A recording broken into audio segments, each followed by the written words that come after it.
It's the Lynn and Scott and all our friends show. What is this? What is this? This is a heart. Oh, okay. No, yours is a kidney, not a heart. If that's a heart, I have heart problems. I'll tell you that right now. Wait a minute, Steve. Steve, we'll do your heart symbol. Thank you. No, that's my sphincter. 3-in-1's this one. Oh, yes. Some weird thing. Yeah. Well, All welcome, everybody. We're off to a good start. Yeah, I don't know. Be careful what you say, because today we're talking about being impeccable with your words. That's right. Who came up with that? Or wait, that way? No, you're the right way around. You're the right way around. Yeah, there you go. I claim feverish stupor. That's what I claim for that one. No, actually, I like that. Personally, I think it's important. There's times in your life when what it comes down to is the only thing you have of real value is your word and your character. And, all the other things, they come and go. Money comes and goes. Success comes and goes. Fame comes and goes. Everything else comes and goes. But the one thing that remains is who you are. And part of that external expression of who you are is your word. And it's really important that we do it. And it's not so much for other people and how they see us.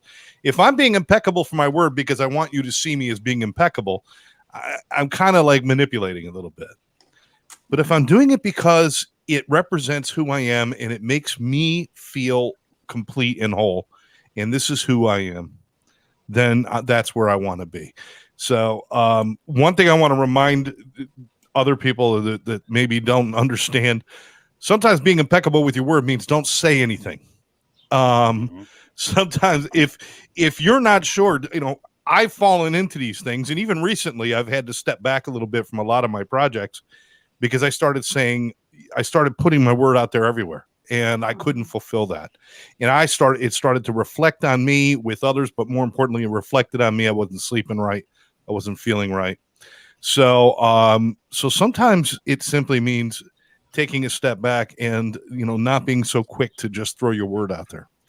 But that's where I'm at with that. And I'd love to hear people's thoughts about being impeccable with their word and what it means to them. Forget what it means to the world about being a good person. What does it mean to you? Well, Lynn? if I could start real quick and say that, as with my parents and stuff, I learned, it's one thing that, you get promises and that your parents don't keep it. And I did 95% of the time. I always tried. Granted, I didn't know I had a sick stomach and things like that, but most of the time I promised my kids thing and we didn't realize I was sick. But other than that, I always, I never promised my kids things that I knew I couldn't do for them because I knew how that felt. And then being in business for myself for 15 years, you learn real quick that, people's word. I mean, like you said, sometimes in life you can't pay a bill or you can't do this and that. The one thing you shouldn't do, and I used to work in a financing department, and you didn't pay your car. I used to, be the one to, car v guard in the driveway. It was my fault. But one thing that always that was always me saying to people, and I'd call them, I'd give them a big clue. Look, don't tell me you're paying me this Friday, not pay me Friday, because I can't help what's going to happen next. How about if we make it next Friday? So, I mean, that's one thing I've learned. And, being a peace officer, everything you say will be held against you. So if anything else, why say things that will be held against you? So those are the reasons why I try to do the best. And I mean, I try to offer to do things and then I realize I'm overbooked. But really, like you said, sometimes you got to step back, do what you can, and realize that, you can't do everything or be everything to everybody. And this one topic is based out of the 4 agreements, which, Selby mentioned. Barry, I think maybe we should touch on another agreement the next week. But these agreements are really, really cool. So those are my 2 cents. And Mr. Rex is in the middle, or, who we haven't heard in a while, and we've given the floor is maybe Mr. Steve Rizzo. Steve! Scott! Yo! It's good to see you all. It's good to be back. Yeah, I think this is a really good topic because when I started speaking, you talk about being an impeccable word. I always knew that the two gifts that I had to captivate an audience was my sense of humor and my ability to tell a story. Those I always considered as my God-given gifts. But as I started moving on with my life, I realized there was another aspect of myself that was even more powerful than that.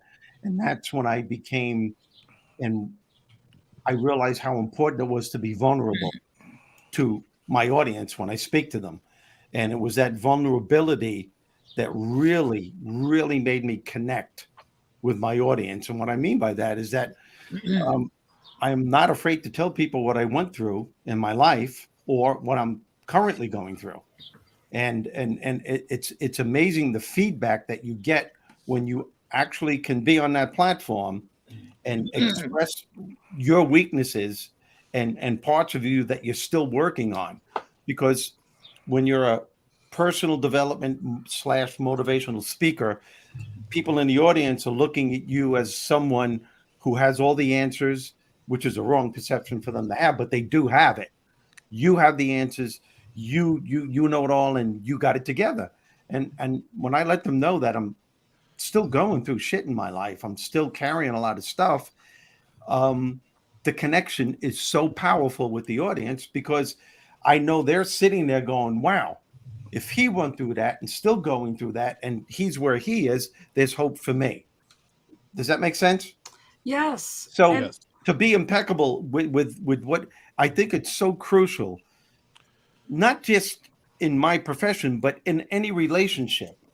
I think relationships will last longer if you will allow yourself to allow that person that you're or the group that you're trying to communicate with that you have your weaknesses too. You have your problems just like everyone else.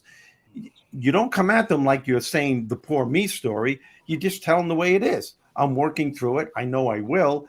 The answer will reveal itself. But right now, this is what I'm going through. When people see that part of you, there's an instant connection.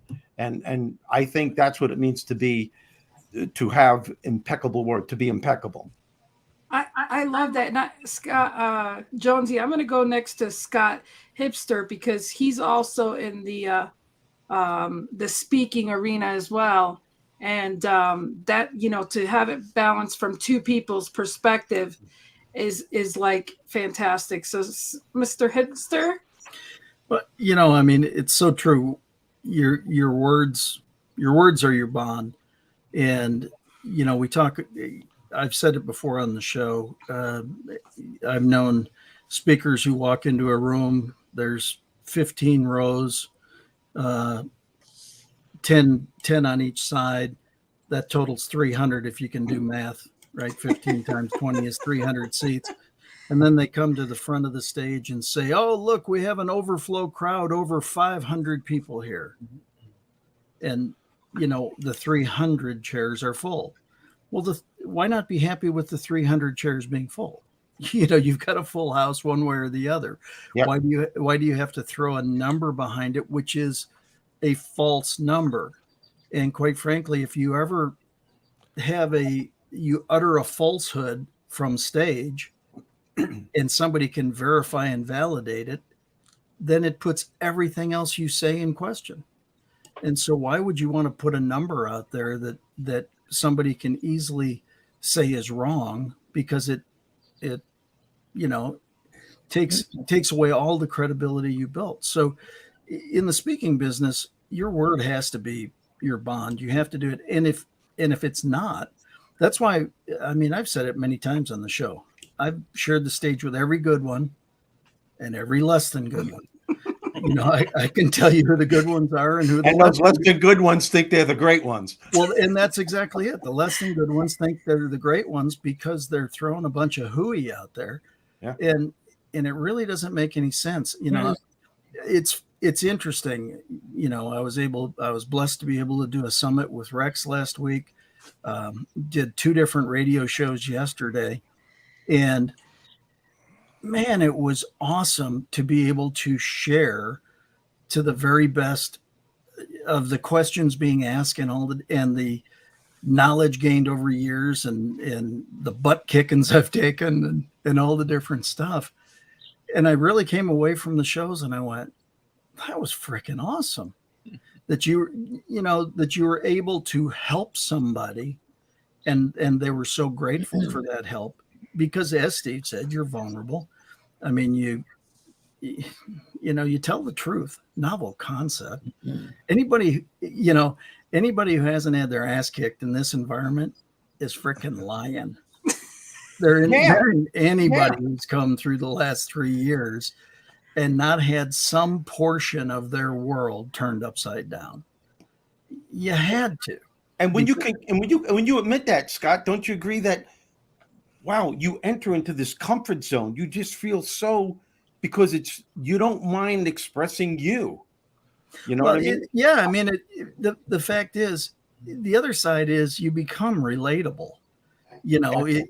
If anybody sits there and says, oh, I've come through the last 3 years totally untouched, and it's been the best 3 years of my life, run. Get away from them because they have lost their sense of reality, because there's nothing in this world that's normal at this, there's that. And I hate the term, the new normal. I don't think anything's ever normal, quite frankly. I think it's always evolving, but when you say it the way it is. And if, I did an event in Pittsburgh on Saturday, and one of the speakers came on stage and his first words were, okay, any of you snowflakes and corn puffs, you will probably be upset by something I say, so why don't you just start right away? It was awesome. It was so cool that he just came out and said, I'm going to say some things, and there are going to be some people in this audience that don't agree with me, and I don't care, because I'm going to speak truth. And it, like you say, Steve, it's refreshing. It opens you up. It allows you to do it. And again, not to be nasty or mean or anything like that. That's not the idea. But your word should be your bond. Your word should be something that people can count on. Yeah, absolutely. And then next, Mr. Speaker, actor, just an amazing mentor. I got to meet in person finally. Just Mr. Rex Sikes. I love you so much. and an all-around nice guy. That's right, he is. And he'll tell like it is. Stop that. Don't you dare talk to me like that, Steve Rizzo. Wow, well, thank you for that introduction, both of you. I had a lovely time with Mr. Schilling, Scott, in the summit, and what value he brings to everything he does. And so thank you for that, Scott. Wow, this is so much. The 4 agreements are part of a larger set of agreements. Someone just popularized it as 4 because it's an easier sale. They've been around for thousands of years, and people forget that some of the wisdom, and I don't mean to detract from the 4 agreements, the book or the author or any of this, but the point is, your word is your bond, has been around forever, and it's been ignored forever by the majority of people. So it's great that somebody put out a book to remind us, keep your gosh darn word. Oh, there we are. Look at that. Look at that. Very cool. No, that's sweet. I love that. It was a good meeting. And not only that, but you know what? She bought me dinner and then fed it and then wanted to send me home with dinner. And I'm like, no, you keep it. But not because it wasn't fabulous, because it was, but because she bought it. Let her. Aww. I hope you all ate it. No, anyway, it was great. Thank you. There's so many issues right now. First, I want to address something Scott said about manipulation. To manipulate means to move from one place to another. There's nothing wrong with honest, good, legitimate manipulation when you're trying to help somebody go from where they are to where they want to be. It's not so good when you're trying to manipulate them or move them into your pocket or take stuff from their pocket and put it into yours because you don't have the goods to deliver. So all of it has to do with integrity. And the issue with a lot of the speakers and the personal help, somebody just called me right but while we were starting the show and said, hey, these guys want to be personal development people. What do you think about that? The interesting thing is there are so many people, what Scott said, good and the not so good speakers. Well, some of those good speakers are not so good people. And some of the not so good speakers are really good people. I mean, you have to keep in mind that not everybody is talented or a shiny object or has the marketing wherewithal to be the number one or the top 10 of something. But just because they're top 10 may not mean that they're delivering the goods, but that they're able to sustain themselves through marketing and through what they do. I've been in this business like close to 50 years, and I've watched people walk in and they count heads and go, like Scott would say, there's 300 chairs. So they count heads and go, well, the 300 people that paid $1 a piece, that's $300. Or they paid $1,000 a piece, that's, you know, and they go, whoa, I can make money doing this, instead of going, I really want to help people. The why I'm here in this show, by the way, is because every single person on this platform has had some experience in their life where they went, you know what? It's not just about me, but I can help people from my experience. I can help people. I love people. I want to do this. And if they make money at it, and if they sell things or whatever, God bless them. I mean, some people think if you're helping people, you should never sell anything. You should never talk about anything. You should never market anything.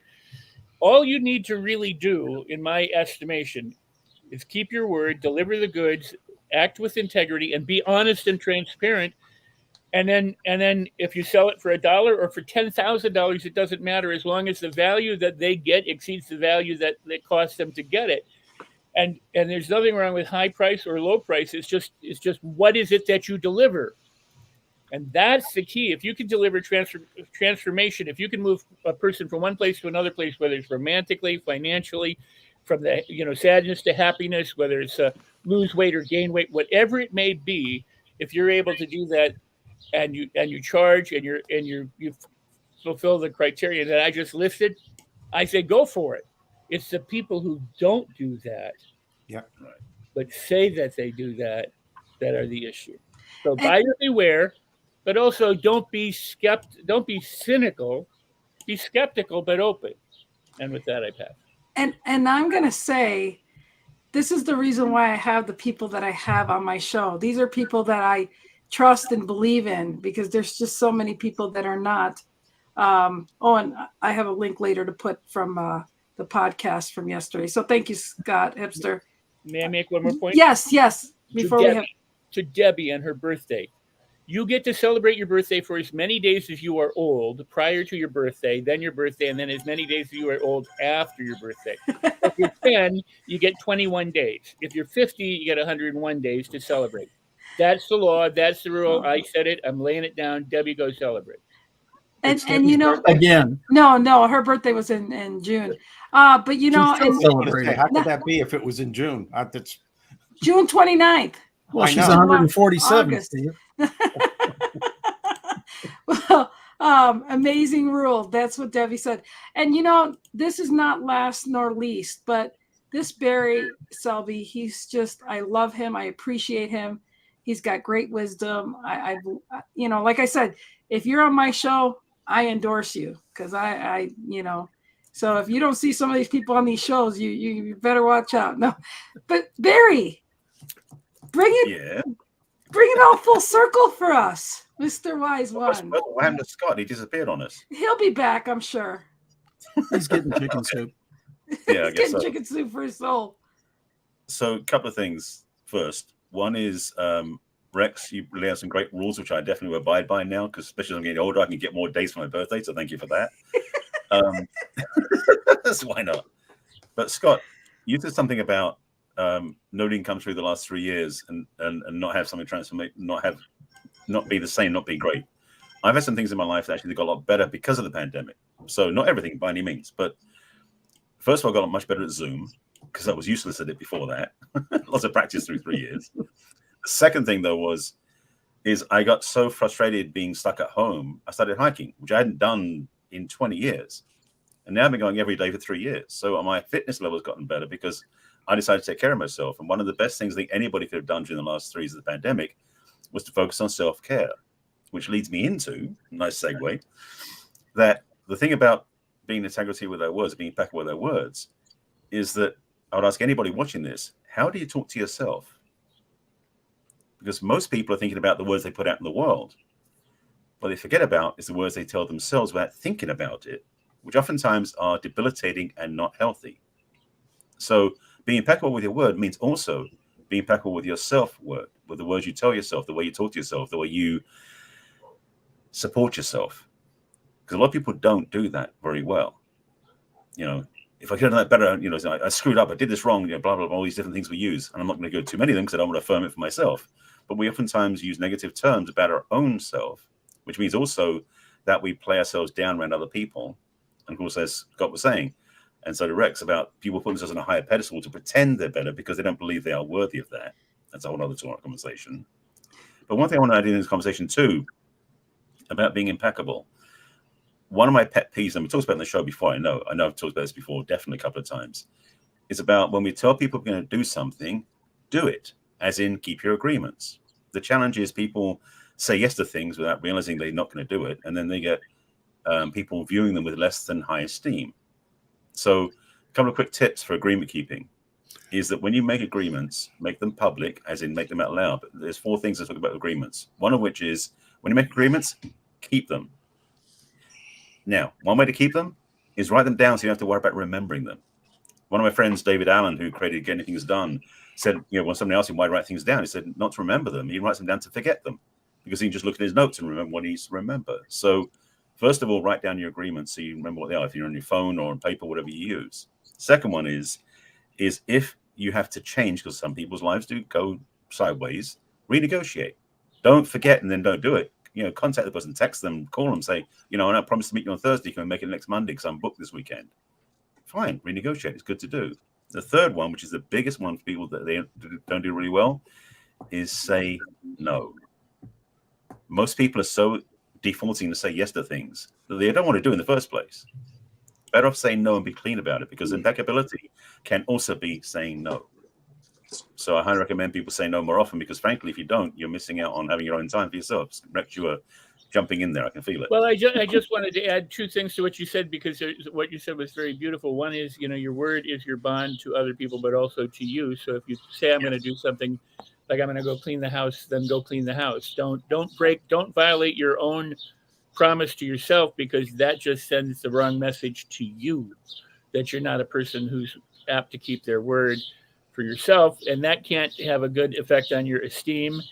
And what you said about making sure that your words to yourself are good, because there are people who are frauds and they can con people, but for most people, if you got a running negative dialogue, the words that you say to other people aren't going to be that good either. It's going to be a reflection of who you already are. Yep. Mic drop. But what I would also add is there are people who say no and then go, well, okay. I mean, in other words, they don't keep their no. And it's okay to renegotiate, but there are people who just kind of wishy-washy and flip-flop and do all these things.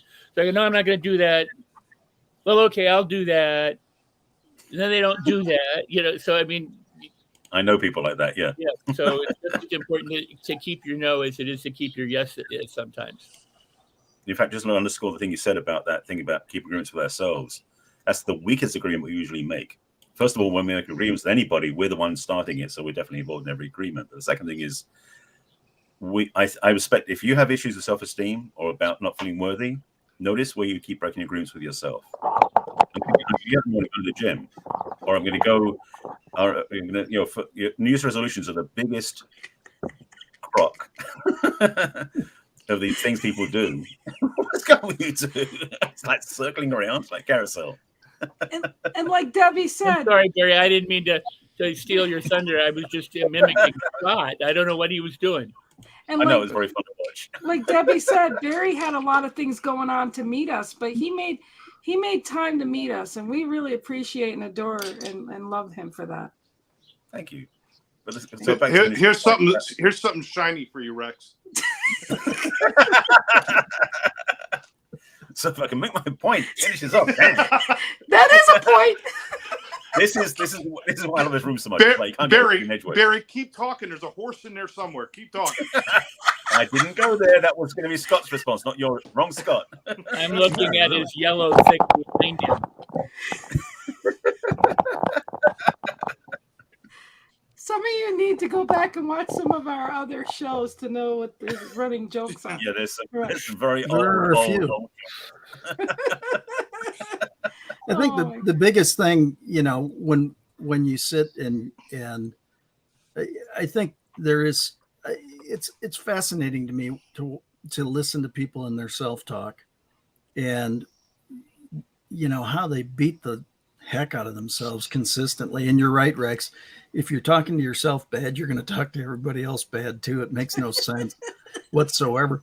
I'd rather have somebody make fun of me for being overly positive or overly cheerful or happy or nice or anything to the positive side than to sit there and go, somebody can turn a bright sunny day into a big thunderstorm.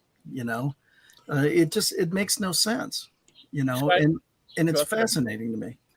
I would add, because you're making such a beautiful point, is conversely, somebody who talks nasty to everybody else is probably talking nasty to themselves. I mean,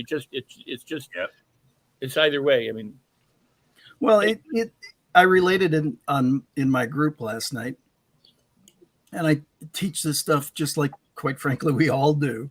High intention, low attachment. Have the intention, release it, allow it to come in, do all that. And I was telling a story on myself last night, how back in February I saw something and I thought, oh, wouldn't that be awesome? And in April, I got a call from them. Oh, let's go. I'm ready. And it took until last week for everything to happen. And who was the guy who had all the angst and was trying to make things happen and tried to force it and went, nicely done, dumbass. You're the guy who's teaching not to do that. But I called it on myself. And then I realized what another great lesson it is, that every time you think you've surrendered and every time you think that you've allowed, surrender more and allow more. You haven't done it yet. If whatever's supposed to show up is going to show up, and it's going to show up exactly when it's supposed to show up, and it's okay. But if you feel comfortable and confident in the efforts that you've taken to get to where you are, and the knowledge that you've gained along the way, and the mentors you've worked with and studied under, and you have all that stuff, somehow by accident it's going to spit out of you pretty good. It's going to happen at the right way at the right time, when the opportunity presents itself. And again, it's, it doesn't have to be changing the entire world. If all you do is positively impact a single life, you've done something pretty darn good, because that life can then be the next ripple and the next and the next and the next. But the ripple's got to start somewhere. You started it, and I was saying this, I think, on that show yesterday, that, 2 telling 2 telling 2 telling 2 32 and a half times covers everybody on the planet. But nobody wants to start with the first 2. They want the 1,000 or the 10,000 or the big numbers, or, but nobody's willing to do the, put the feet on the street and go do the work and take the time that it takes and spend time with people. As the older I get, the more I start to understand the value of time. And it's pretty dang amazing.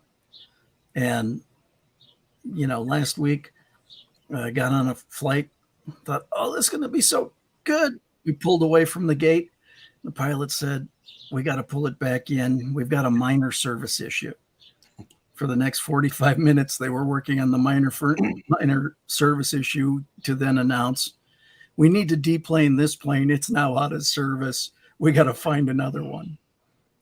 And you just watched people just go nuts. And I just sat and watched people. And all of a sudden, they get us a new plane and they bring it right to the next gate. They couldn't have made it probably any more convenient. And yet people were just dying and ripping the airline and ripping everything. And oh my God. And then there were others that were just going, yeah, can we get an extra bag of pretzels? Because we've been waiting a little longer. So Can we have all can we how have you some fresh respond. ones this time? Yeah. Yeah, I mean, it's not the events. The more you think about it, it's not the events that are going on. It's the responses to the events that determine those outcomes. It's how you identify with it. Exactly. Yep. I fly a lot, and you always know when something's going wrong on a plane because the captain comes on with his typical captain voice, and they all sound the same. As soon as you hear, well, folks, it looks like we're going to have to go back to the gate because we got a problem. And you hear that. As soon as you hear that, you're screwed. You're screwed. They go to school to talk like that. You know that, don't you? I swear to God, the guy goes home to his family. Well, what's for dinner, honey? How was school? Hey, they all talk like that. And as soon as you hear that, you just know, oh man, he's going to say something bad. But yeah, you're right. It's how you identify with the stuff that happens and how you relate to it is what makes the difference. And there are people that snap. Yeah. And if you're still at the gate and you haven't moved, there's no bad news because you're just in the damn plane. You didn't go out. It's bad news when they're up on the top. And you gotta come down. That's just It's a matter of perspective. So, Mr. Jonesy, you got anything to say about all this? Yeah, I apologize for jumping out for a minute. It's okay. Is that all you're going to say? Well, Thanks for coming back for that. That's awesome. He's being impeccable. He's telling his truth. Hey, I screwed up. Excuse me. All right. I never gave you my word I was going to stay for the whole show. All right, I'm just saying. Yeah. I just no, we had the internet shut down because there's lightning and different things, and so I'm using the phone. But I mean, like I said, I missed a lot of what you guys were saying. My original point, and I'm just going to stay with this since I missed what you guys were saying. If I'm repeating what you said, I apologize. But the idea of being impeccable is about who I want to be. Now, there's a lot of things about being a speaker and going and teaching classes the way I do, where that lends itself to credibility. It lends itself to everything else, and it's important. But what's really important is how I see myself when I look in the mirror. What's really important is how I see myself when I open my mouth. That I have less self-doubt. I have more confidence. And the reason I have confidence is because I know this is not going to get me in trouble the way it used to. That I'm not going to just throw shit out there so I can look good and then not be able to deliver. I'm not going to do those things anymore. I am who I am. Walter Scott. Yeah. Listen, I always wanted to be somebody else. Lynn, that's a good point. When I was, how old was I then, Lynn? About 11 or 12? 12? 13? Yeah, 11. We were 11 when we met. We were 11 when we met. And somewhere between 11 and 14, I developed a second personality. His name was Sir Walter Scott. Now, this is back in the early 80s.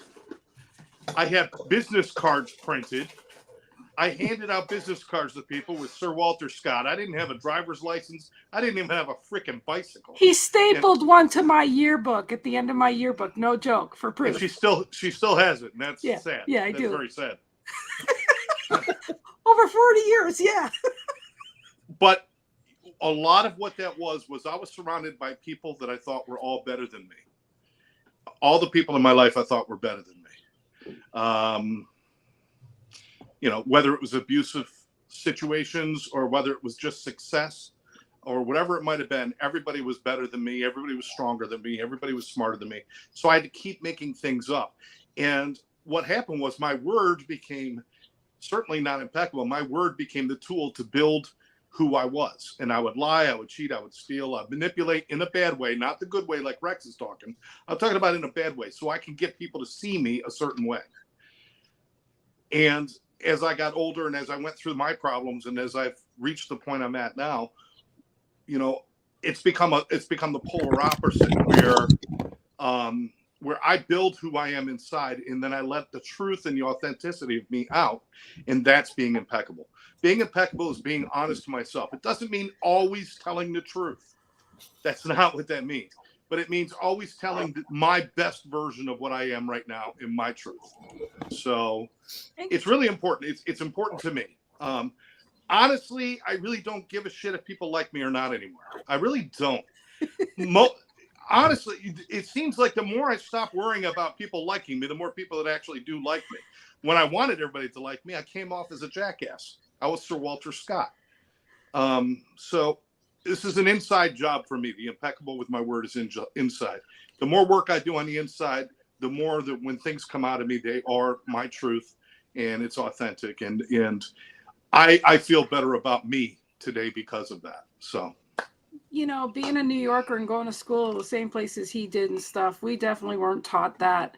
And I think that's why we were so close, because we could be together and not talk about how the world around us was pretty crummy at the time.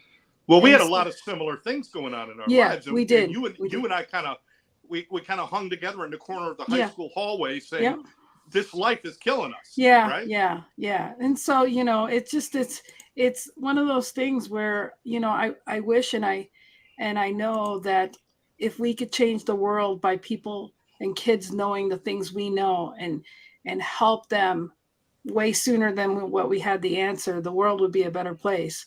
And it is really sad that it takes getting older and wiser to actually know why, you know, the reasons why we should not when we're younger. But, you know, and sometimes people, it doesn't matter if you give them the answer. If they're not ready for it, they're not going to get it. And, you know, everybody's got to learn their lessons. But I think the thing is that's funny is we all ask for questions to be answered, and all you got to do is look around or listen, and the answers are there. But most people don't do that either. So the challenge a lot of times for parents is that they don't have the space, capacity, or even time to fulfill all the curiosity that children have. Yeah. Now, nowadays we're actually a bit easier because most kids have smartphones now, so they can do any research they want, you know, Google it type thing. However, one of the challenges because in my coaching work with relationships, a lot of the singles, what they're dealing with without them realizing it is stuff their parents visited upon them, basically. So definitely in our lineage and our history and the way that our parenting happens, we tend to pick up habits from the way our parents acted around us. And so to learn how to be independent. So, okay. Thank you, Debbie. Well, you know, I think Scott and I can speak for Scott and I to say, you know, we are both blessed because of what we went through, and we tried to change things when we had kids, though we failed. We're both blessed to have our kids still love us. And yeah, which is, you know, let me finish the point. So we get to okay, go ahead. It's important to realize is that one of the gifts we have in our lifetime when we become adults is we can end hereditary patterns by changing the way we act around your kids as well. Maybe you didn't do it as successfully as you wanted with your kids, but they can be the ones that end that hereditary pattern too, that may go back for 7, 8 generations of behavioral stuff that you didn't realize you were carrying. So the good news is there's always a chance to change, always opportunity to change and grow. This thing about being impeccable with your word is, can you be vulnerable and honest? Like, you know, Steve was saying earlier about being vulnerable on stage. Can you be vulnerable in your conversation with people, even to the frigging shopkeepers and the wait staff? Not to tell them your life story, but to be open and honest with them, because that can open you up to a whole new conversation. You know, I was doing a friend of mine recently said that basically they started talking to somebody else and just share what was going on for them. Next thing they know, they got a client because they told them what they did, and the person said, I want to work with you because I like the way you talk to me. So being impeccable with your word and being honest and being vulnerable are gifts that we can give people because they don't get it very often. So we can be way showers that way. Yeah. I think that's our opportunity, you know, to be observant and to listen and to, you know, take the years of experience and take the time that we've put on the planet and invest it in somebody else. I mean, why would you want to learn all sorts of stuff and experience all sorts of stuff and then not share it? Yeah, it just makes no sense whatsoever, you know. And you know, it's funny. I've gone to this background of the British Virgin Islands because it's Peggy and my favorite spot on the planet. And somebody said, why do you have that back there? I said, why not? Because it's awesome. And, you know, it's such an easy answer, right? And he said, believe it or not, I got my captain's license in the channel right behind your left shoulder. And I said, you know what? And I dove in that channel on Blonde Rock at 55 feet and had a conversation with a tortoise, on the coral head, and all of a sudden we started talking about just fun stuff because we had a desire to talk about fun stuff. Why we're so wrapped around the axle all the time. Right. We're so tense and we're so this and we're so that. And it was so funny. Again, I was very fortunate to do this event this weekend. And, I'm back in the green room with some pretty cool people who people know their names a whole lot more than they know my name. And we're sitting there laughing and just saying stupid stuff. And they were just them. They weren't trying to be anything else. They were just having fun, relating to everybody there. And even one of the girls that takes care, kind of the handlers and everything, she came up and she said, "Thank you for being so nice to me today." I said, "Heck, I wasn't near as nice to you as you've been to me all day." I mean, come on. And Right. but it's so, people don't get that. And so it's not, you don't have to go that far to make a big difference, Right.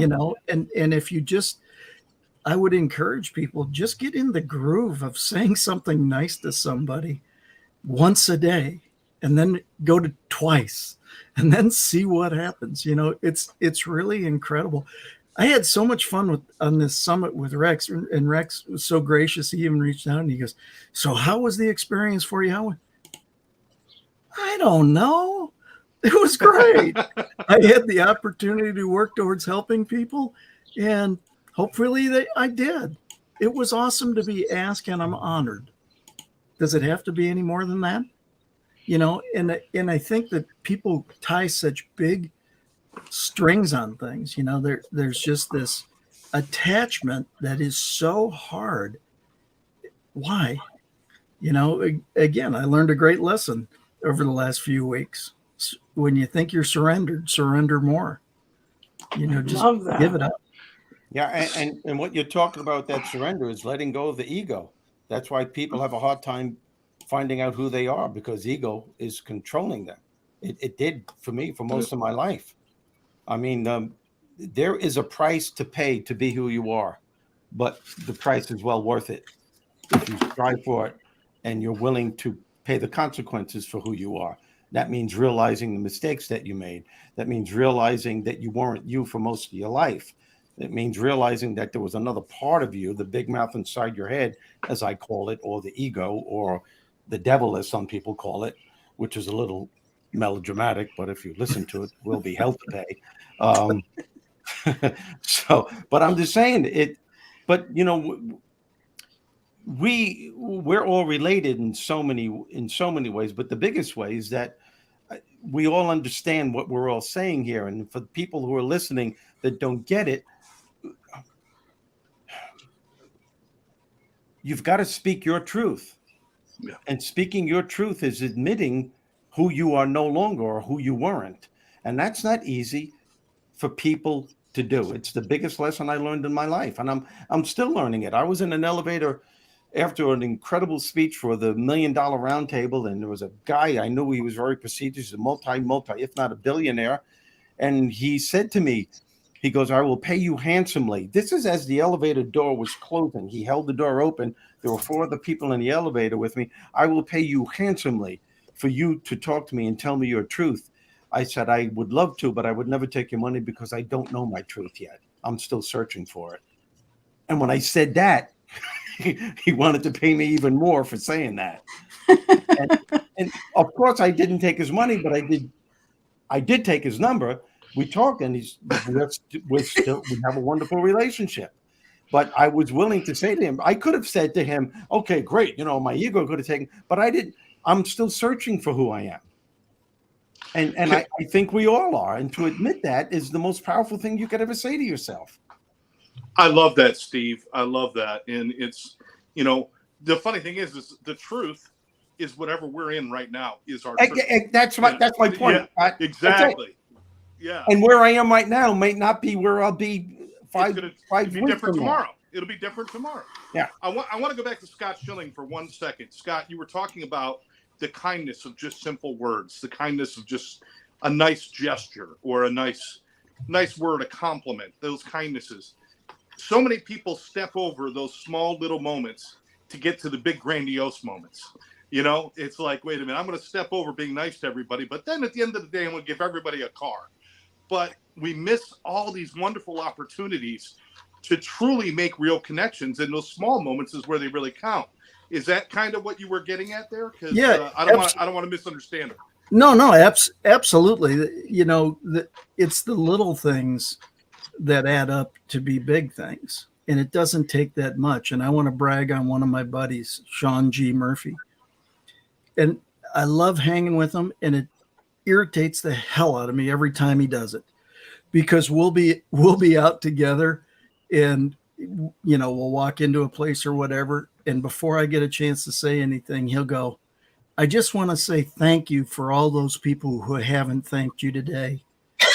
Thank you for working so hard for so many people. Wow. And it's like, damn it, he beat me to it again. You know, but it's something he does consistently. And so it doesn't take much to be, you know, I've had it. It was funny because somebody looked at a slide that I had, and I had Peggy and I, we're both smiling, and my son, and he's smiling, and my daughter, and she's smiling, and it looks like Wilson, our poodle, is smiling. And everybody said, what, does everybody in your family smile? And I said, I guess so. You know, I never looked at it that way, right? But those are the little things, right? Yeah. It's amazing what you can do if you just smile at somebody. There's no cost involved. There's no pressure. There's no words. You don't have to answer. And yet it will change the dynamic so quickly. And it changes the dynamic for at least two people, you and them.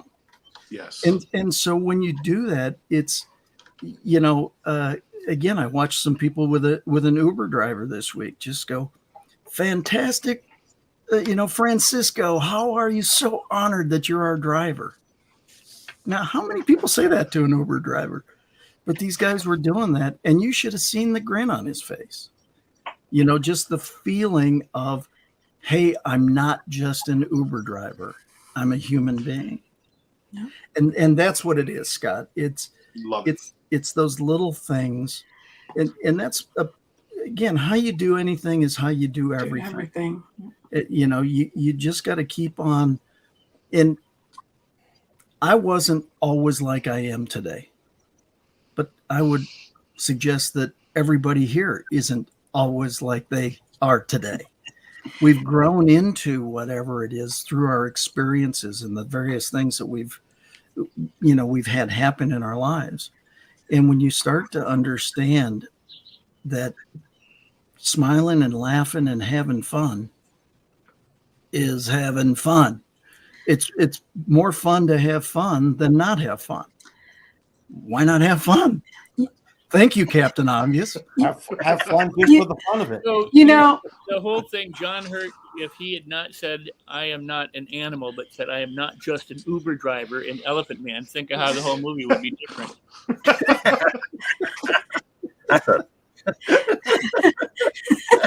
Way to pull that together, Rex. and there's a horse somewhere. Never mind. It's a pony, not a horse.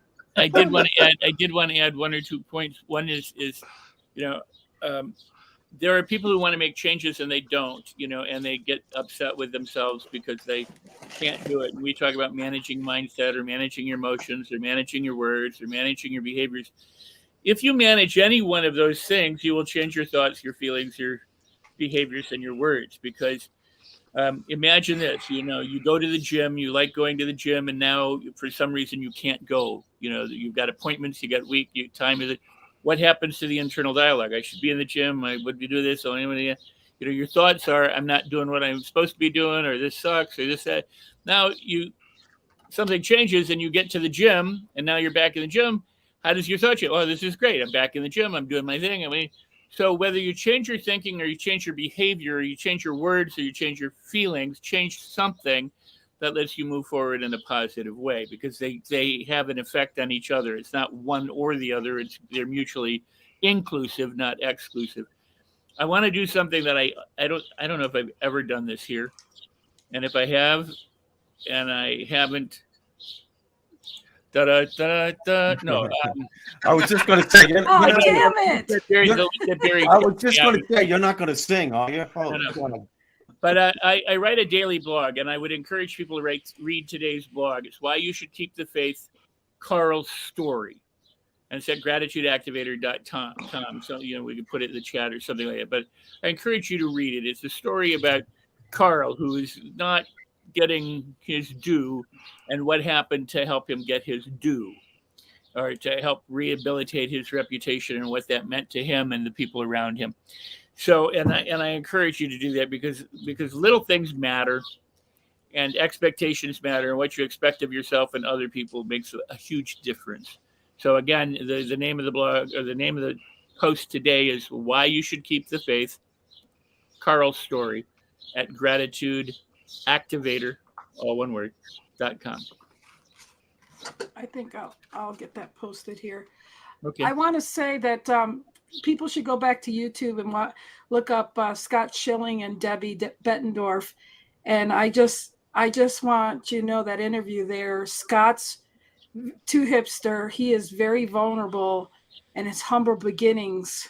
And like he said, he's not the way he used to be. He does share some vulnerable stuff of how he was and how things changed. And I think that's worth watching too, because sometimes people see where people are successful now, but they don't realize they had a lot of lessons to learn to get where they're at. So, and he's become more impeccable since then to now. And I love him so much. And I love everybody here. Steve surprised me by texting me at the last minute and being here. We've missed you. We love you. And good to I've see you, been Steve. I've been traveling a lot. That's why I haven't been on. Yep. And I see my grandkids on Tuesdays now since school is out. So. Yeah. And Barry's always faithful in here too. And I love and appreciate him. I did get to say hi to Pitter the other day, and I automatically thought of you when I did. And so it's just so, we're just so blessed how we're all so connected here.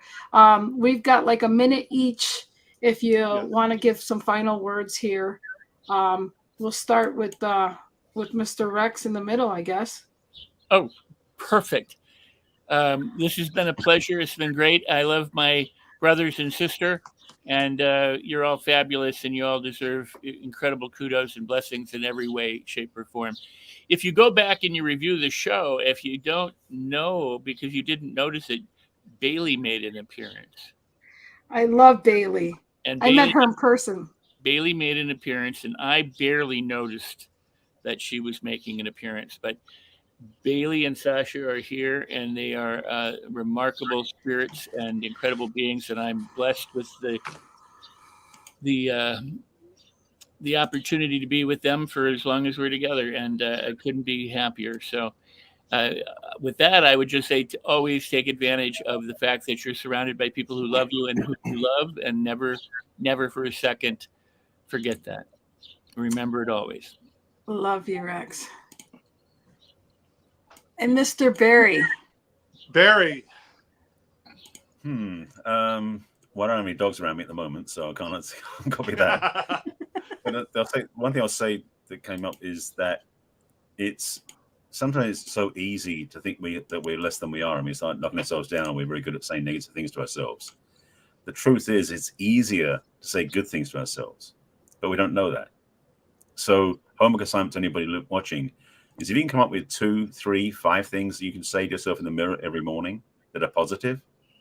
Maybe the fact you said, I woke up on time, or I brushed my teeth, or it could be, I feel great about myself. Whatever it is, do those 3 or 4 or 5 those things every morning for 30 days. Your life's going to change. Okay, I tried to put a link to Rex's Clubhouse / whatever, and it came out really mumble jumbled. So I'm sorry about that if it didn't work. I love that, Barry. Thank you so much, Mr. Steve Rizzo. Oh, okay. I'm gonna repeat what I said a little earlier when I said that there's a price to pay to be who you are, and there really is, but it's well worth it. I know, and I'm not going to mention any names, so many well-known speakers, and I've had personal conversations with them at dinner or whatever. Maybe they're at my house or I was at theirs, and they told me things about their past that they don't want anyone to know, and I was shocked. And I said, why wouldn't you reveal that to your audience?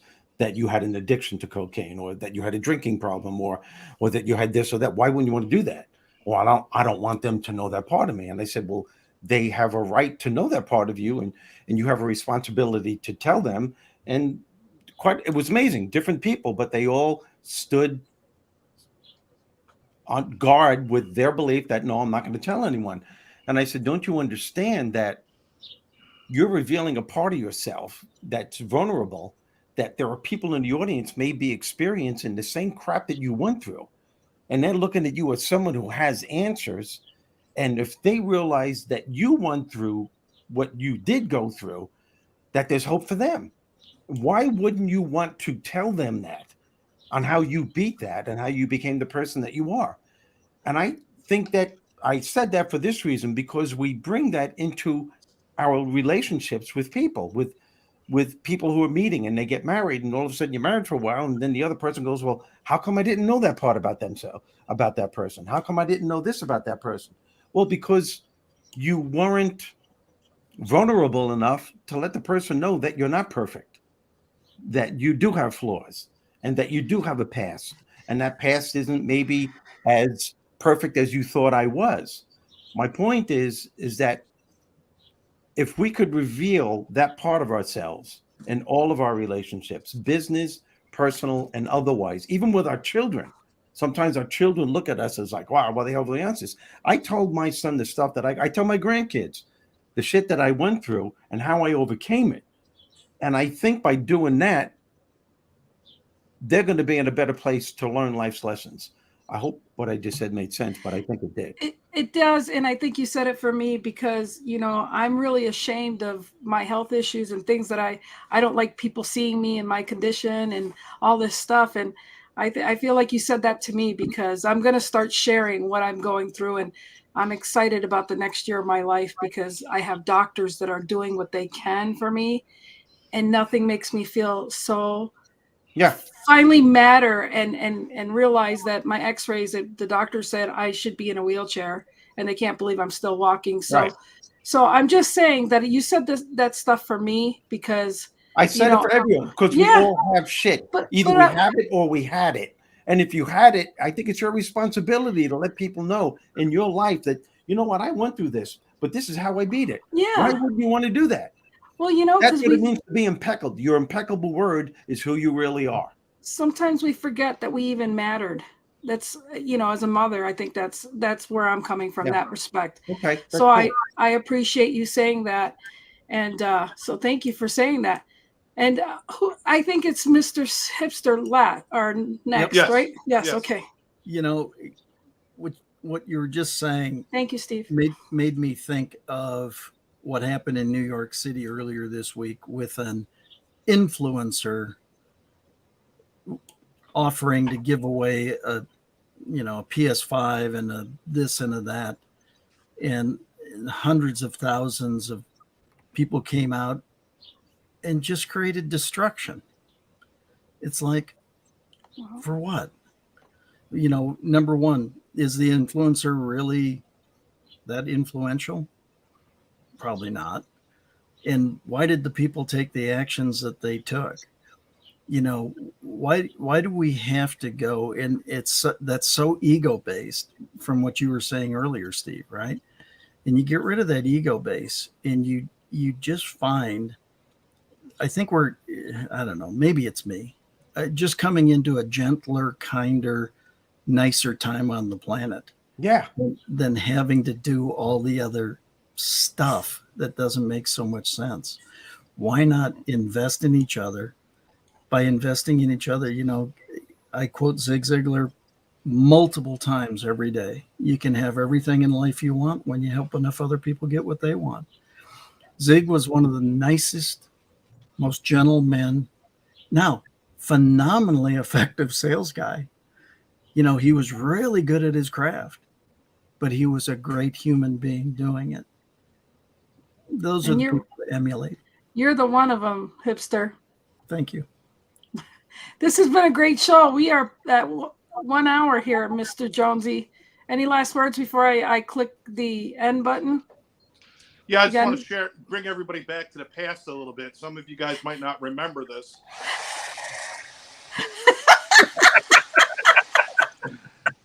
Go ahead, rub it in. He was. Listen, everybody was just brilliant as always. Steve, so good to have you back in the mix, man. I hope you can come back more. It's never easy just to be yourself in a society that tells you who you are isn't good enough.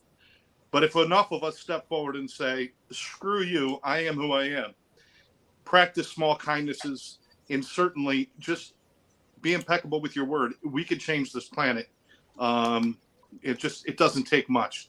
Stop looking for the grandiose. Stop giving away houses and cars, and start lending a hand to somebody who needs it. We can make a different world. I appreciate going on this journey every week with you guys. And until something better comes on CBS on Tuesday nights, we're going to keep this going. All right. Amen. Love you guys. Bye. Take care. Yeah. Steve Rizzo, Barry Selby, Scott Schilling, and Rex Sikes. Go stalk them and figure out who they are. See ya. Keeping me safe.